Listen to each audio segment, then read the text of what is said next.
இயேசு கிறிஸ்துவின் இன்ப இனிய நாமத்தில் வாழ்த்துகிறோம். இன்றைய வேத வசனம்: கோணலும் மாறுபாடுமான சந்ததியின் நடுவிலே குற்றமற்றவர்களும் கபடற்றவர்களும் தேவனுடைய மாசற்ற பிள்ளைகளுமாயிருக்கும் படிக்கு. பிலிப்பியர் 2:15. Today's Bible verse: that you may become blameless and harmless, children of God without fault, in the midst of a crooked and perverse generation, among whom you shine as lights in the world. Philippians chapter 2 verse 15. நாம் அனைவரும் எப்படிப்பட்ட உலகில் வாழ்ந்து கொண்டிருக்கிறோம் என்று தெரியுமா?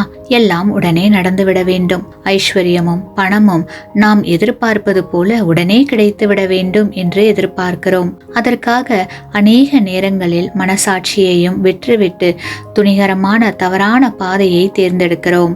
தவறான பாதையில் நாம் சம்பாதிக்கும் ஒவ்வொரு பணமும் நமக்கு ஆபத்துதான். என்றாவது ஒரு நாள் நாம் விதைத்ததை அறுத்துதான் ஆக வேண்டும். கிறிஸ்துவுக்குள் அன்பான சகோதர சகோதரிகளே, தேவனுடைய பிள்ளைகளாகிய நாம் எப்போதும் உண்மையாகவும் நேர்மையாகவும் வாழ்ந்து கிறிஸ்துவின் நாமத்தை மகிமைப்படுத்துவோமாக.